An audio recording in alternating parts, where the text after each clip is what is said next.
Welcome to the Peacecast, where we discuss ways to find peace in the midst of tragedies. Each week, we bring you stories of those who have walked through the fire and pain and have experienced the unexplainable peace that only God can bring. Here is your host, Michelle Bader.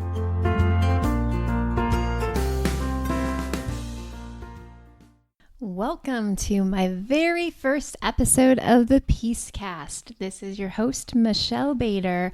I'm so excited to be here today. Today I'm going to tell you a little bit about why I'm doing this podcast, and then I'm going to share with you my story.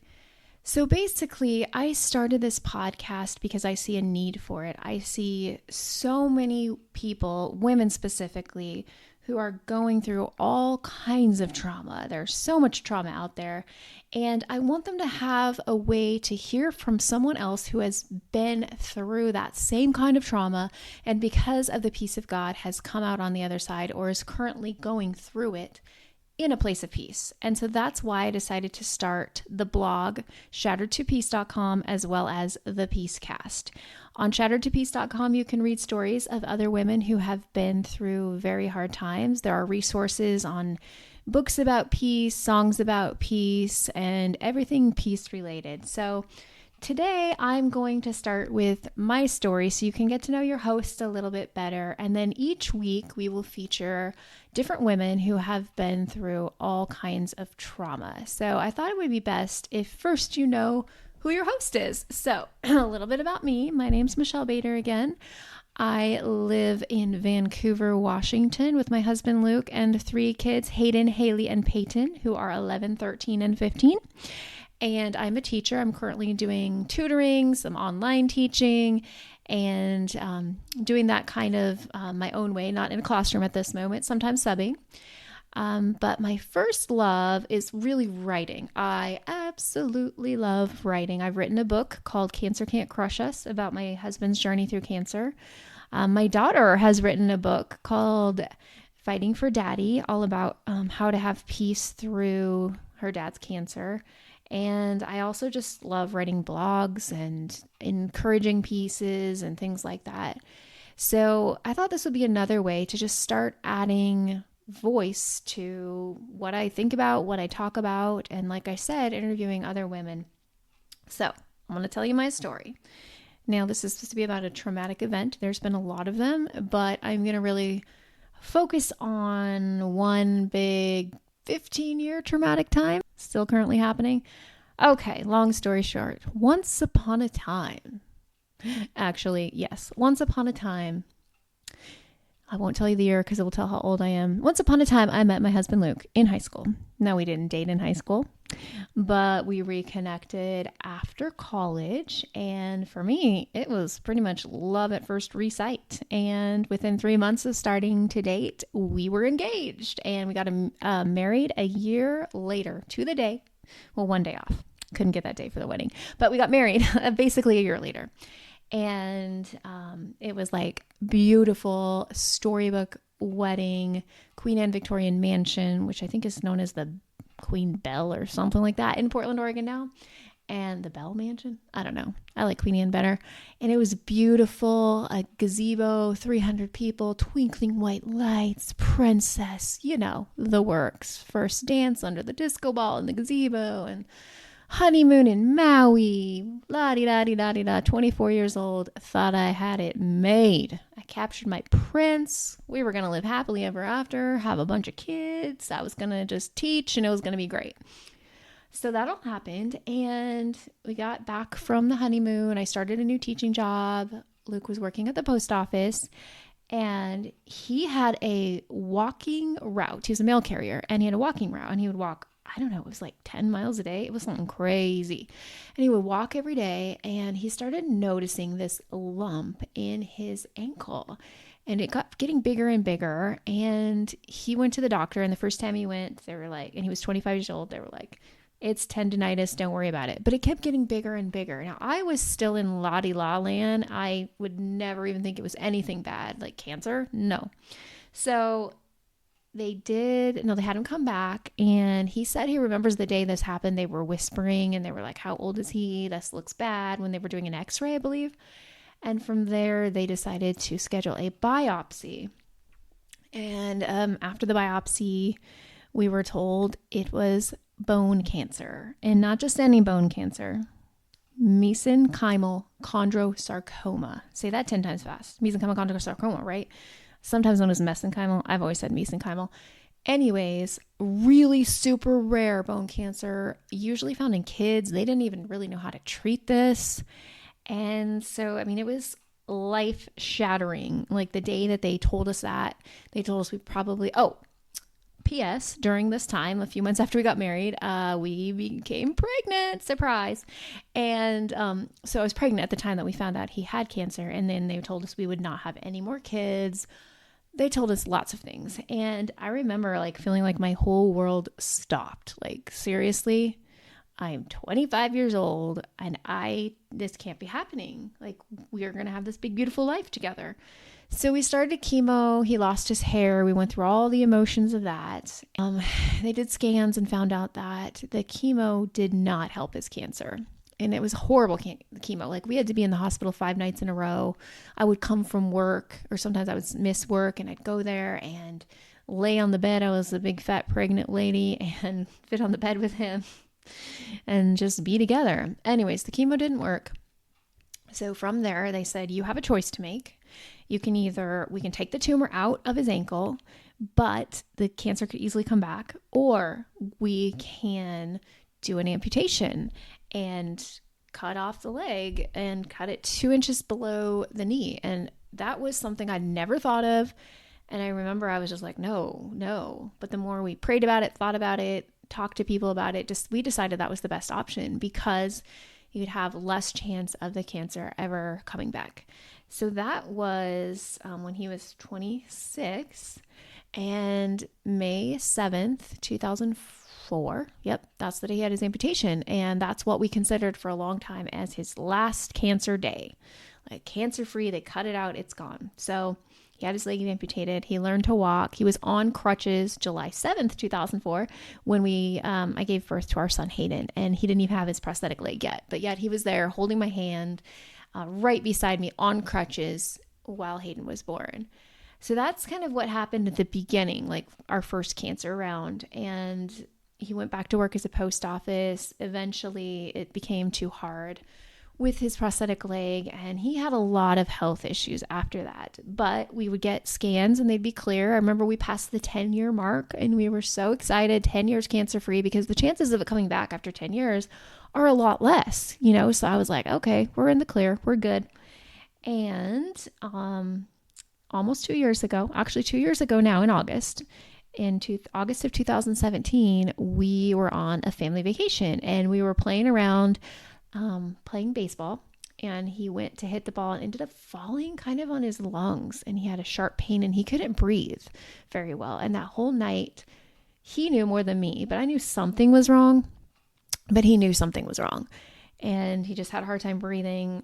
He decided to go into the doctor, actually thinking at that point, I think he thought it was liver, like something was going on in his liver. So he went to the liver doctor.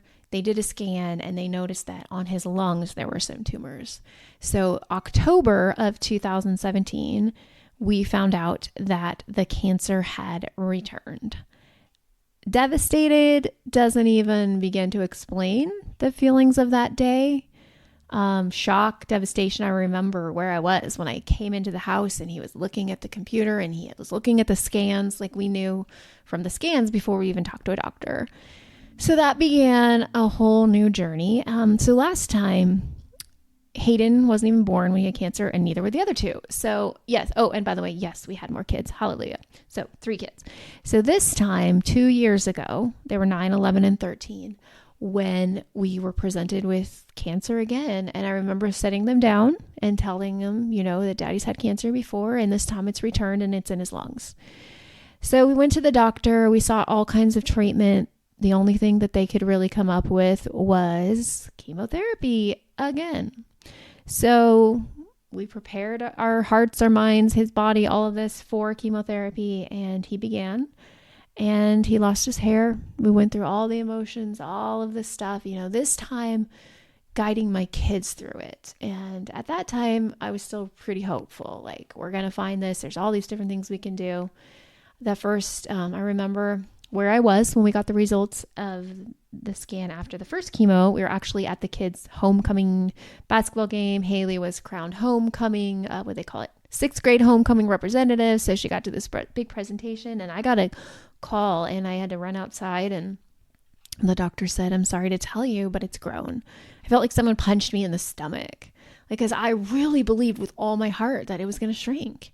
And after that, we had more decisions to make.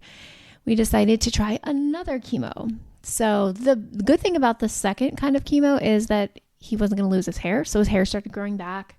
But again, it was all the same kind of things with the sickness, and he had a port put in, and this chemo he could take home, which was good. And the first one was like every day for 5 days. He had to go into the doctor to get the chemo, and this one he could take home for 24 hours. So the kids had to get used to the pump, and I remember getting used to the sound of the pump as he was sleeping, and I went through all the emotions. In fact, just let me back it up. I went through a time period where I was angry. Like, I was really angry at God, and I'm a person of faith, and that's not like me. And I remember a friend said to me, "You need to snap out of this. Like, you're better than this. Like, God, you shouldn't be angry at God." And it was from that moment I kind of woke up, and I was like, you're right. Like, God has never failed us. He's always been there for us through every single thing, through the first cancer, and he's here now. And this is not a surprise to him. And from there, we went through the second kind of chemo, lots of scans. Sometimes it seemed to like, maybe it stabilized it, didn't grow much, then it grew. We went through this for, I don't know, a year, maybe more. And then we were hopeful that there would be some other, we entered him into this other study, that there'd be something that came back. Nope, there's nothing left. And recently he's decided to stop treatment, because the doctor said at this point, most people stop because it's about quality of life. And by doing the chemo, you're just sick. So it's been a really hard decision. But he has decided to take out the port. We're having that done soon, and to live life to the best that he can every single day. And there's been so many good things in this time. So many good things. We were just given a trip, thank you Dream Foundation, to Disneyland. We are going on September 15th to Disneyland. And I am so excited. The kids have never been on a plane that they can remember. They were babies. They have dreamed of Disneyland their entire lives. I have dreamed with them of taking them to Disneyland. It's just never financially been possible. And thanks to the Dream Foundation, we are going to go, and it's going to be amazing. Like, so many good things. One of Luke's dreams, he loves University of Oregon football. And through some connections of a friend of a friend of a friend, we got tickets to a football game in October. And we're going to get to, I believe, tour the locker room and the facilities. And him and my oldest son are ecstatic about this. So many good things in the midst of pain. There was a time, I guess it's almost been 2 years ago now, when he was first diagnosed, that I cried every single day. I don't cry every day anymore. I feel the emotions, but it becomes when it's your reality for so long, you just live in it. And I found a way to be in pain. I mean, yes, I'm in pain, to be in peace during the pain. I found a way to, I meet with God every morning. I pray. I talk to him. I read verses about peace. I seek him out. In the deepest hurts and the darkest times have come the most peace, the best. I can't explain it, because in this time I should be more upset than ever. And believe me, my heart is sad. My heart breaks for my kids the most. But I know that God has a plan and that he's here. And something I stopped doing is asking why. Why? Well, that doesn't help anything. It just brings me to more questions. And so I've come to the place of, I don't understand, but I'm going to walk through this. In fact, I'm going to be lifted through this. Like, I envision God just like lifting up my whole family, like out of the water, and just saying, I've got you.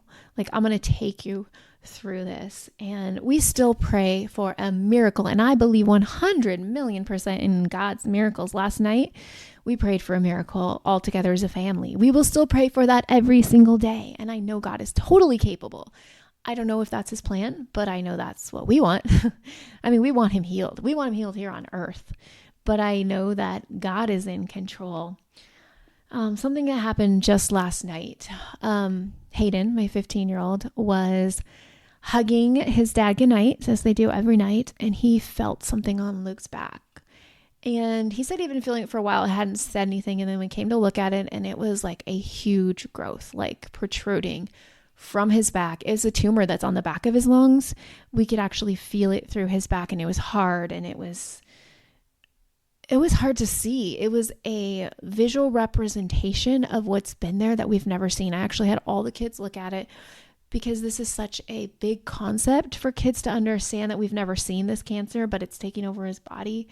And so I let them all feel it and talk about it. And my 11-year-old, his eyes got really big. And, I laid my hands on the tumor and I prayed in Jesus' name. We pray for healing, and I believe that God could do it any second that he wants to. But it may not be the plan.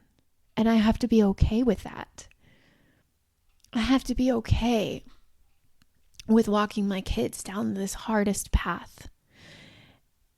And I think that to me is the hardest thing, is watching my kids and watching them struggle through this and them try to make sense of this when it's hard for an adult to even make sense of it. But that's kind of, where we're at. Is we're here. We have no cure. We have no treatment.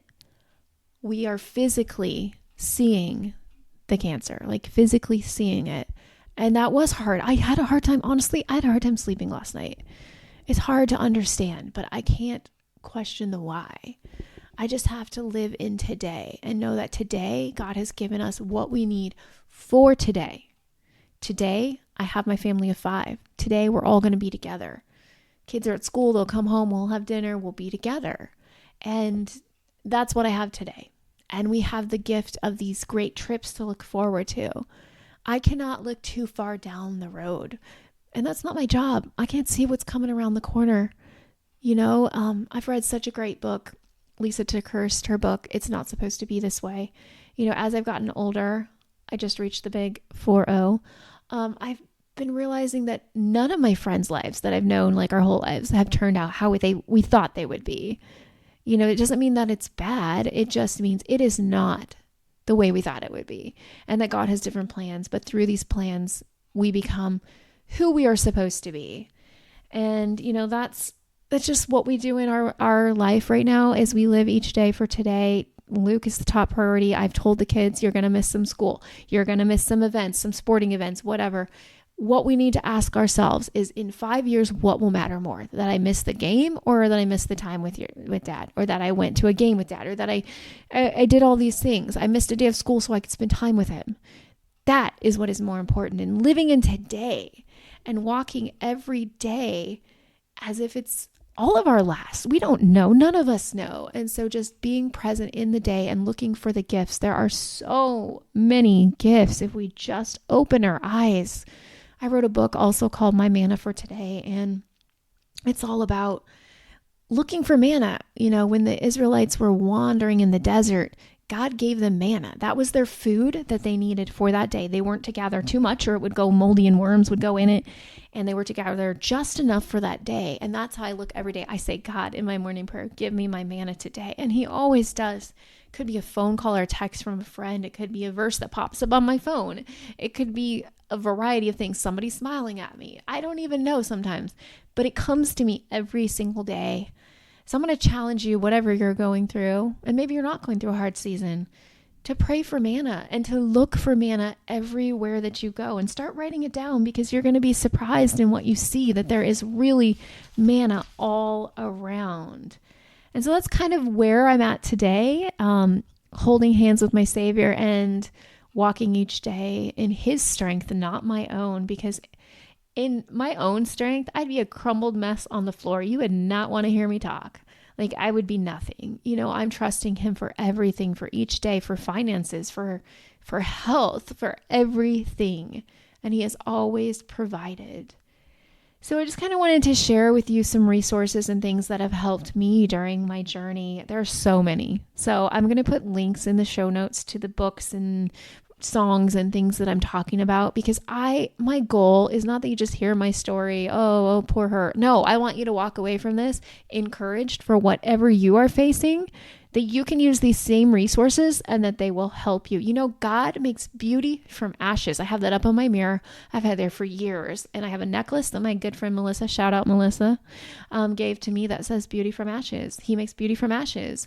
And I believe that. And so I want my ashes to create beauty in your life, in the lives of others. And that's why I created the Peace Cast. All of these ashes, you're going to be hearing stories of so many ashes. But I hope that more importantly, that you see the beauty that came from these ashes, and then it can help you.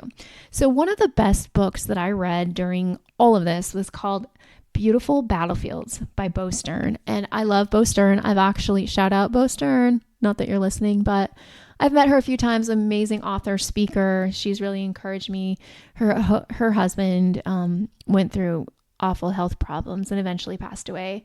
And her book really helped me to just know where to draw strength from. So that's a good one. I already mentioned It's Not Supposed to Be This Way by Lisa DeKirst. Amazing.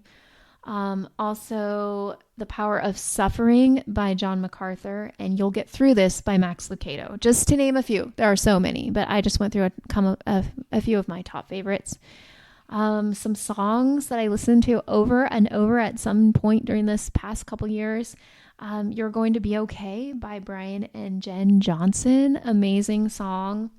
Need You Now by Plum. Oh, that one was on repeat for several months. The God Who Sees. This is actually really cool. It's like a 12-minute video, and I cry whenever I see it, about all the women in the Bible and how God saw them, and how he sees us. And then another one on repeat in my car is Rescue by Lauren Daigle. And it just is about God will rescue me. Like, I will rescue you. I see you. And It Is Well by Christine DeMarco. A really good one. I mean, I could go on and on. That's to name a few. I'll put some links in the show notes. Oh, verses. There are so many verses. Proverbs 3:5. Trust in the Lord with all of your heart and lean not on your own understanding. I think that's probably been the biggest one, as far as like, lean not on your own understanding. When you're facing death, you can't lean on your own understanding when your spouse is facing death and what's to come. And, you cannot lean on your own understanding. I mean, I have gotten to the bottom of the lowest of the lows, and God has pulled me back up again. And I cannot lean on my own understanding. I don't know. Oh, the other one, I'm going to find the reference by the time I post this. Be still, be patient, wait for the Lord to act. That is so true. Like, we need to be still in the waiting. Psalm 4:8. In peace, I will lie downward, sleep for you. Let me try it again. In peace, I will lie down and sleep. For you alone, Lord, make me dwell in safety. Doesn't that make you just want to curl up and sleep? I love it. Psalm 3:3. But you, Lord, are a shield around me, my glory, the one who lifts my head high. There's a song like that too. I love it. Isaiah 61:3. Those in Zion mourn. I will take away the ashes on their head, and I will give them a crown. I will take away their sadness, and I will give them the oil of happiness. I will take away their sorrow, and I will give them celebration clothes.